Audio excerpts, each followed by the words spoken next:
sitting around is terrible for you, okay? And we're doing so much of it right now. In fact, I'm sitting right now talking to you. But the difference is you can do a lot. But anyway, I'm focused on the negative health effects at the moment. So you start to develop insulin resistance. Even if you were healthy before, even if you were active before, you start to lose muscle mass. You start to increase body fat, and you may have noticed that your sleep quality just isn't as good either. Not only that, but not being active is a major contributor to poor mental health and can help keep you stuck and isolated. What is up, my friend, and welcome back to another episode of the Legendary Life Podcast. I'm health expert Ted Rice, coach to entrepreneurs, executives, and other high-performing professionals. And today we're going to be diving into the dangers of inactivity during these lockdowns that so many people are experiencing again. Also, we're coming into the winter months, and even if you're not in a lockdown, you may be experiencing some weather where you're not going to be outside moving around as much as usual, even if you make it to your gym workouts or even do some things at home. So we're going to be talking today about how inactivity can take a toll on your health in just a matter of a couple weeks, and the effects are big. We're going to dive into why this happens, what you need to know about it, and most importantly, we're going to dive into what you can do to start to combat this new normal that we're all dealing with.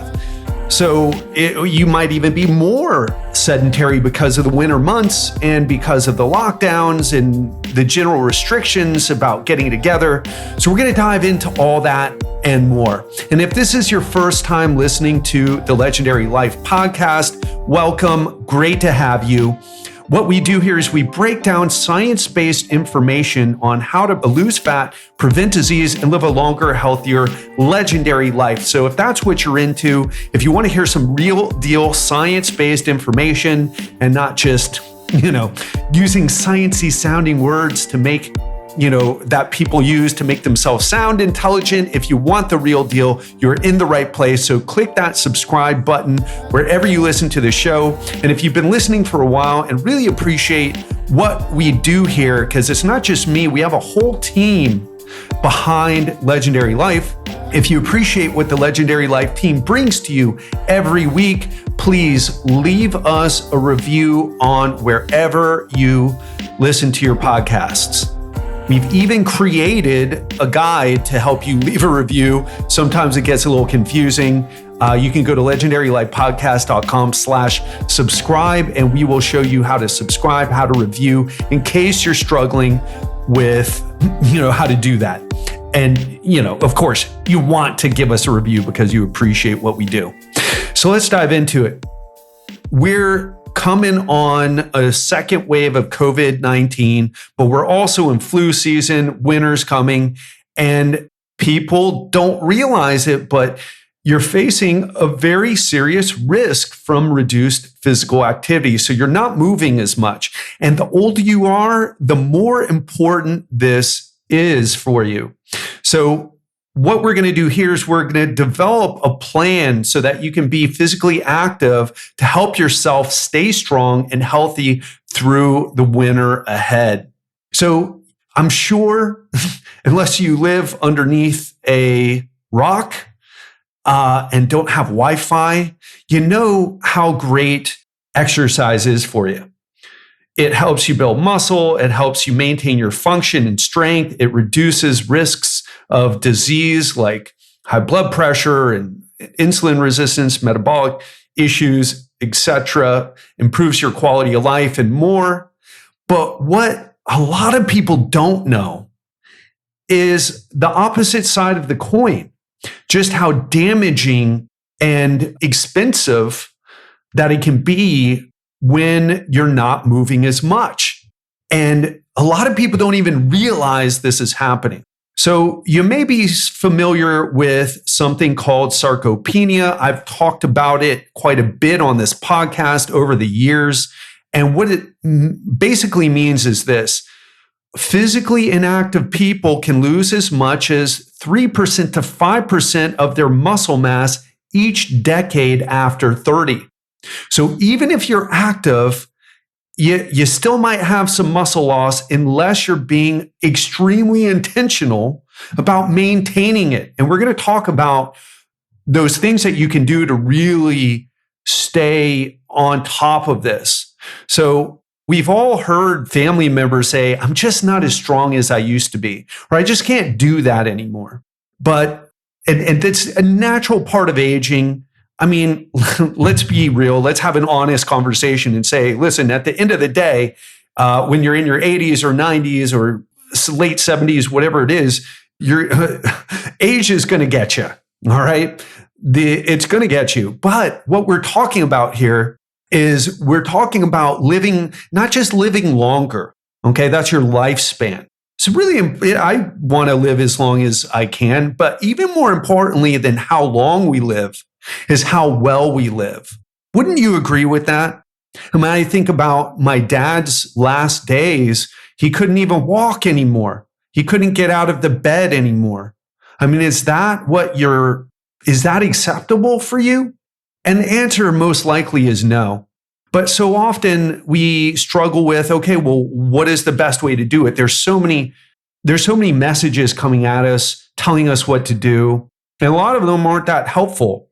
And then on the other side, which we're not going to get into today, but we will dive into in future episodes, is what happens when we know what to do, but we're having trouble doing it. I mean, I might talk a little bit about that, but I certainly didn't have, a whole, let's say, lecture, a whole podcast to talk about that, because it's a great topic that really deserves its own episode. But we're going to dive way more into that. But today I just want to talk about this. So let's talk about the health effects of when you're sedentary. So we know that, and you may have even experienced this when you're forced to be in bed. Maybe you're sick, maybe you broke a leg or an arm. I know I've had a couple of things like this. When I was in Thailand in 2019? Seems like so long ago with this whole COVID year, you know what I mean? As everything seems so long ago. And it's like, oh, before the COVID-19, I remember them days, right? Type of situation. But I got dengue fever in Thailand. And I believe it was in the middle of 2019. And I had to have been. And I was forced to be in bed for, I believe, a week and a half. I can't remember, because I had to go to, the only movement that I was doing is I had to force myself. And I really struggled to get out of bed, by the way. I felt 90 years old. I had to go to the hospital every day and get my white blood cell count checked, because people die from dengue fever. And in that process, I lost my appetite.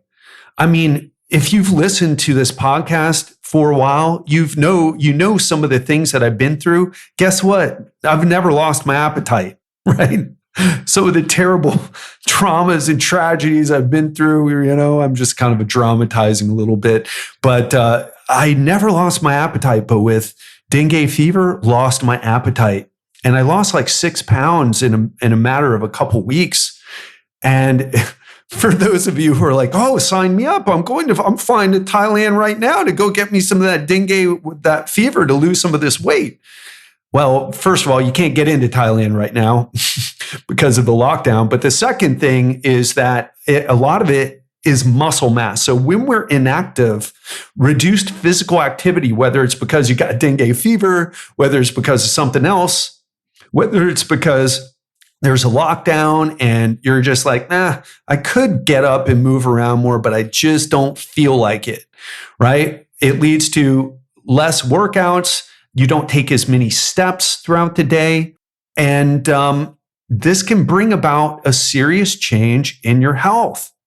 And what happens? Well, one thing that happens is you start to develop insulin resistance.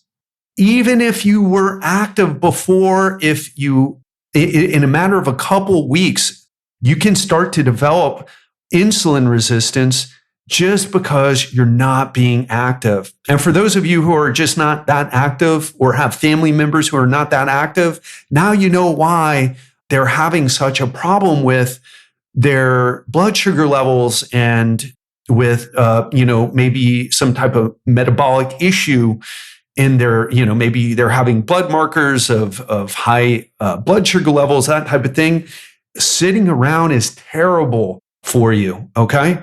And we're doing so much of it right now. In fact, I'm sitting right now talking to you. But the difference is you can do a lot. But anyway, I'm focused on the negative health effects at the moment. So you start to develop insulin resistance, even if you were healthy before, even if you were active before. You start to lose muscle mass. You start to increase body fat, and you may have noticed that your sleep quality just isn't as good either. Not only that, but not being active is a major contributor to poor mental health and can help keep you stuck and isolated. So these are all problematic for everyone, but the older you are, the more problematic it is. And again, this stuff starts to add up within days. So something that's really important is, and this comes from research at McMaster University in Canada. We've had Dr. Stuart Phillips on here to talk about some of this before. You may remember his episode where he even mentioned like how people get insulin resistant just after a matter of a couple weeks, even if they were healthy before, even if they were active before. So research has found that reducing your daily steps to fewer than 1,500, similar to the activity level of people who are housebound during these lockdowns for just 2 weeks, can reduce an older person's insulin sensitivity by as much as 1/3. And that same period of sedentary behavior also led to individuals over 65 losing as much as 4% in their lung muscle. So think about that. In 2 weeks, the older you are, the worse this is for you. But older people in particular can lose their sensitivity to insulin by as much as 33%. And if you're over 65, you can lose as much as 4% of your leg muscle in 2 weeks. To make matters worse, once you lose that muscle, and especially if you're in your, I'm in my 40s, I've got clients in their 50s, but if you're in your 60s or 70s, especially, once you lose it, it's much more difficult to get it back. Even if you return to your normal routine. They've done studies on this and they found people didn't regain their lost muscle. You just don't have the ability to bounce back, right? So you can bounce back, but you need to be deliberate and intentional about how you do it. So let's talk a little bit about this because I don't want to doom and gloom you, right? We have enough of that right now. But the two biggest things that you can do for managing this muscle loss is two things, right? Resistance exercise, and we'll talk about what I mean by that, and eating your protein. And we'll talk about some recommendations for that. And this is the problem with cardio bunnies. For those of you who I work out, I do cardio, I do a lot of cardio. It's just not the same as resistance exercise. So let's talk about what do we mean when we're talking about resistance exercise, because maybe you think of barbells, maybe you think of dumbbells or kettlebells or club bells or gymnastic rings or machines in a gym at Planet Fitness. All of those things can work. I used to be a really picky person about the types of training and the types of training and the types of tools that I used with my clients. But now I'm just about, are you doing it? What's the easiest way for you to do it?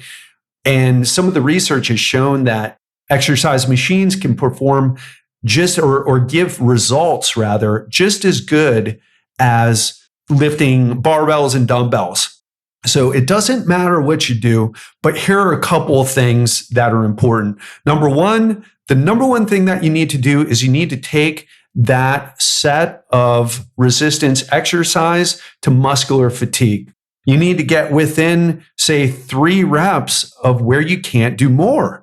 And this is really important because I've seen, especially women, sorry to single you out, ladies, but I've seen women in the gym. Guys do this too, but to much lesser extent. I've seen women in the gym and they'll be doing jump squats, they'll be hopping around. And why do they stop the set? They stop the set because their heart's pounding and they're out of breath. That is cardio. That is not resistant. You're not stopping because your muscles are giving out, but you're stopping because you can't breathe, your heart's pounding. Do you get the distinction there? What we want to do, regardless of whether your heart's pounding or how out of breath you are, you want to work until, I can't do anymore because my muscle is so tired. So that's the number one thing. Another thing that's really important is that you want to make sure that you're lifting a heavy enough weight. If you're doing 50 or 60 reps on an exercise, you're not using enough weight. You want to get somewhere in the neighborhood of at least 5 reps and let's say no more than 30. I mean, we can make an argument for more than 30 reps, but somewhere in the 5 to 30 rep range. That gives you a big range. Okay, so if you like doing 8 to 12 reps, great. If you like to do 20 or 30 reps, great. But if you're doing 40, 50, 60 reps and thinking that you're really stimulating muscle growth, you're really kind of not, or you're not doing it optimally or effectively. We want to stay with under 30 reps.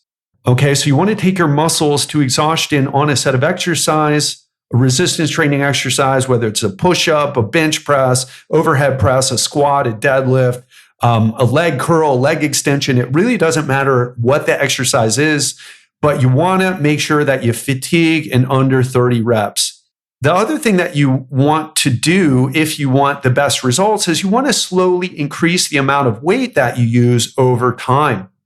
Now, eventually, you're not going to want to keep adding weight and adding weight and adding weight. And you may have times in your life where you're in really peak shape and then you lose some strength, and that's all okay. But just in general, when you go into the gym, you start off, you're taking your sets, however many sets you do, 1 set, 2 set, 3 sets. I wouldn't recommend more than 5. And that's really at the limit, by the way. But you're taking these sets to muscular fatigue. You're doing it in under 30 reps, and you're slowly adding more weight as weeks go by, okay?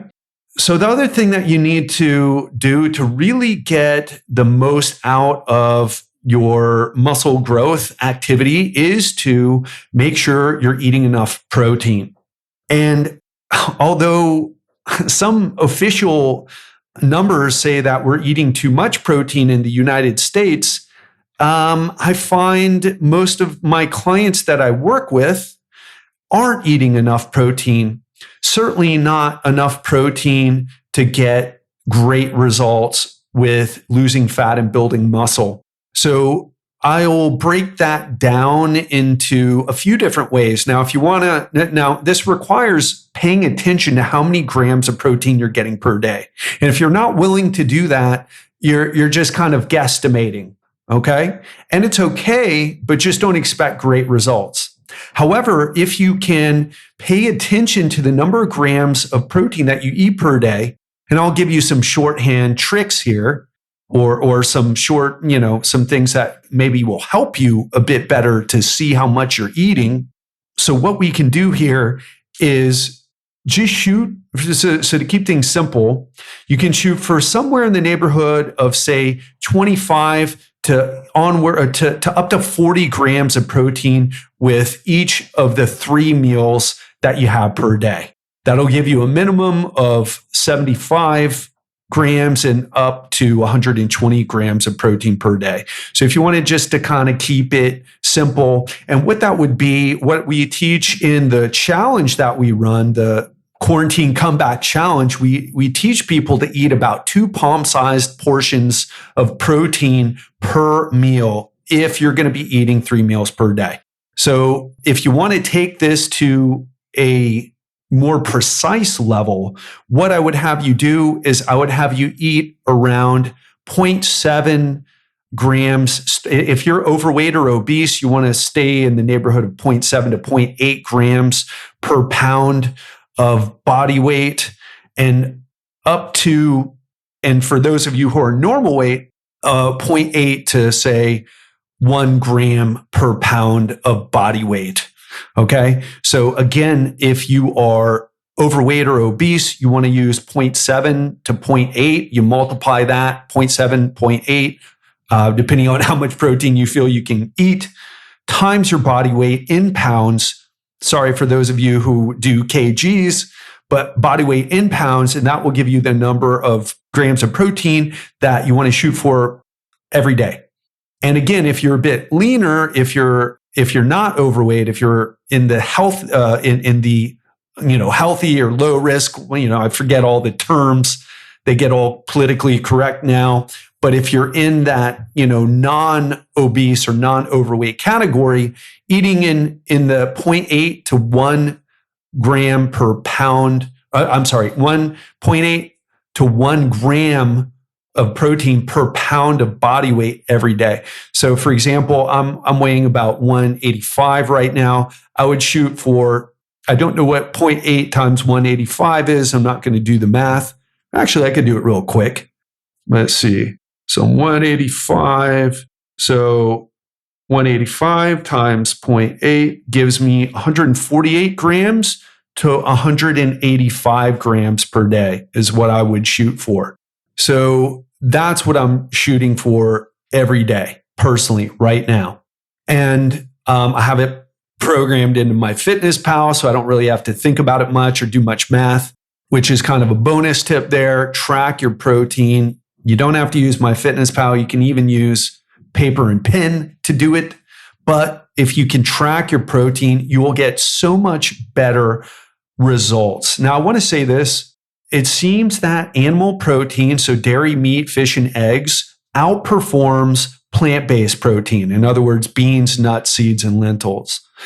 Now, for health reasons, I personally include both. But if you're really trying to change your body, I would say stick with the dairy, meat, fish, and eggs. They're actually easier to make sure that you get in less calories, but more protein, because those beans, nuts, seeds, and lentils, beans and lentils have a lot of carbs with them, along with the protein. They're more carb heavy, and nuts and seeds are more fat heavy. So you're getting a lot of fat for your protein if you get your protein from nuts and seeds. You're getting a lot of carbs for your protein if you eat beans and lentils.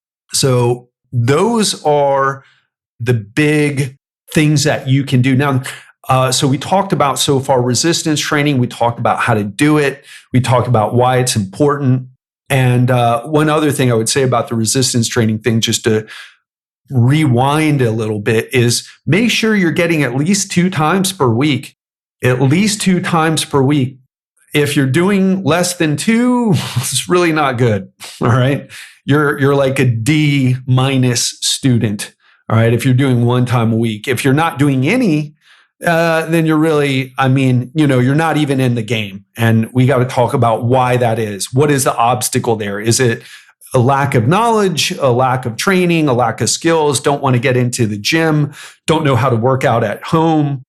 Or is this, I know I should do it, but I can't get myself to do it? That's a behavior issue, something like I said, we're not going to dive into too much today, but I will point that out for you. So make sure you're getting those resistance training workouts in at least 2 times per week. And we talked about protein, the importance of protein. Now let's talk about steps and cardio. Personally, I'm a big cardio person these days. And you might say, well, Ted, you just talked about resistance training and how it's so important, and you just talked all about resistance training. Why are you telling me that you're a cardio person after, just talking about how resistance training was so important? And I'll tell you this, resistance training is like brushing your teeth every day. It's like taking a shower. It's just that thing that I do because it keeps me healthy. It's like a routine maintenance. It's taking your car in for the oil change. You just have to do it. It's not even something I like so much. What I really like to do is I like to do cardio activities. Today, I did some Thai boxing here in Playa del Carmen. There's a great gym called the Union. And so I did even a little sparring today with one of with the second best guy in Mexico at his weight. So that's what I really love to do. I love to go out. I love to live life.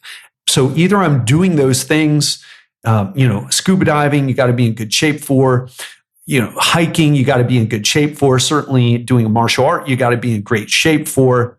But when I'm not doing those things, what I do is I make sure I either get my cardio in. About 150 minutes per week is what the CDC recommends as a minimum. And if I'm not doing that, I am getting my steps in. I average in between 10,000 all the way up to 15,000 steps. Now, I'll be honest, it's mostly 10 to 12,000, but I'll get up there.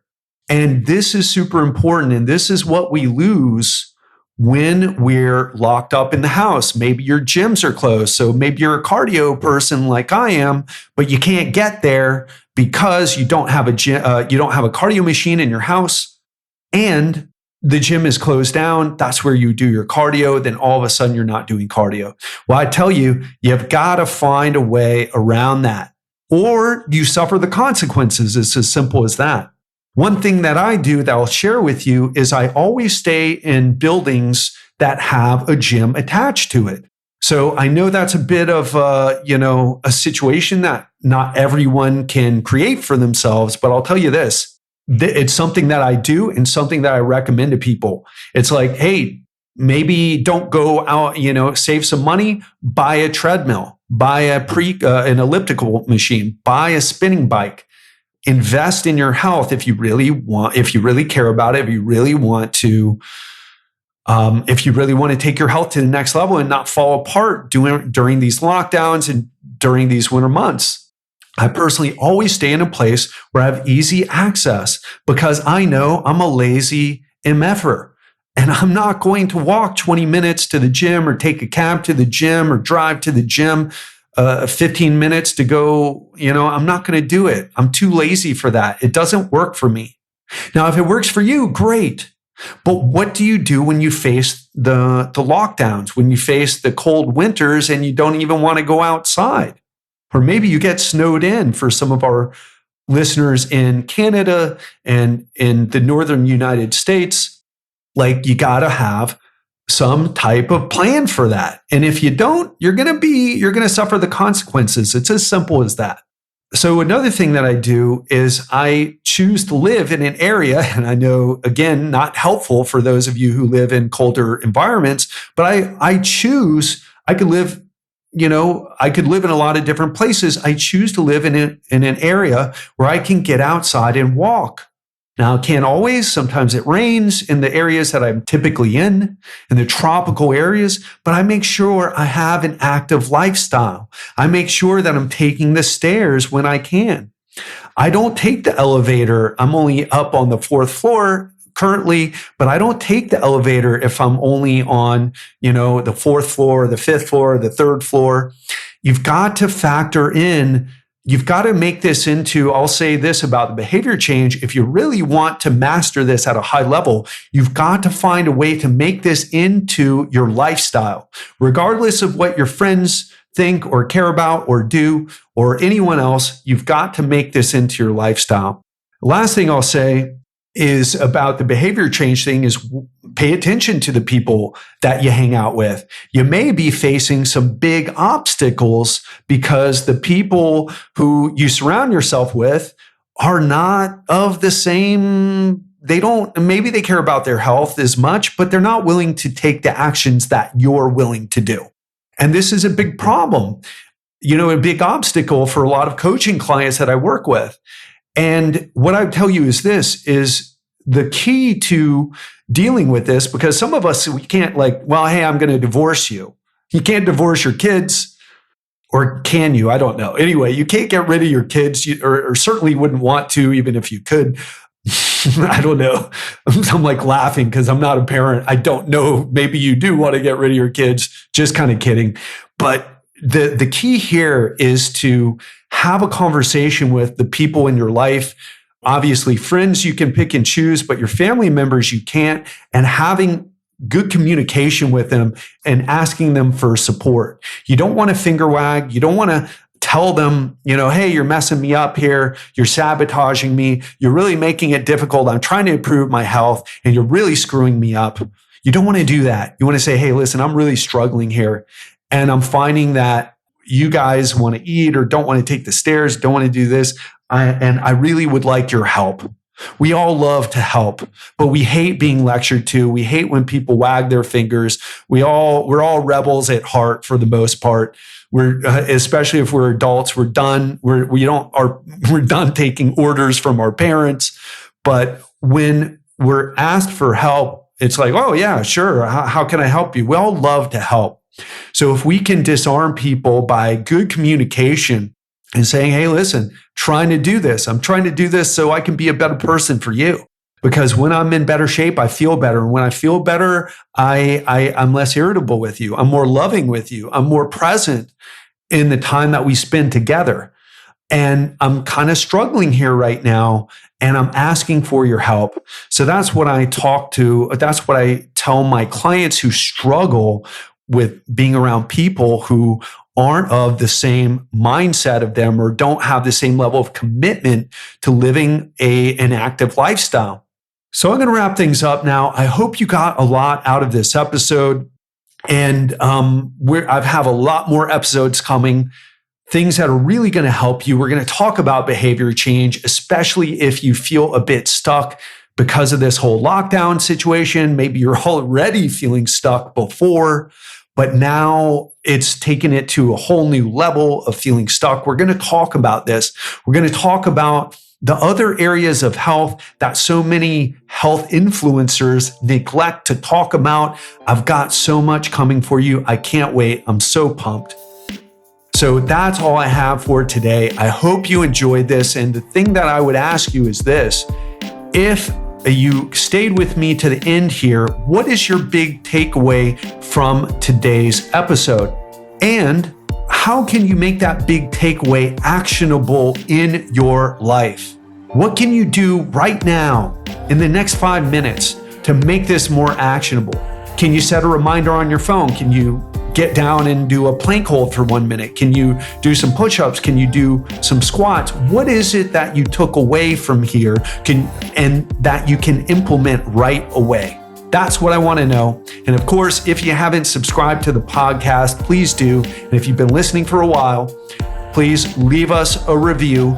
It's the highest compliment you can pay to the show and to support not just me, but the entire Legendary Life team that brings you these episodes every single week. That's all for today. Have an incredible week, and I'll speak to you on Friday.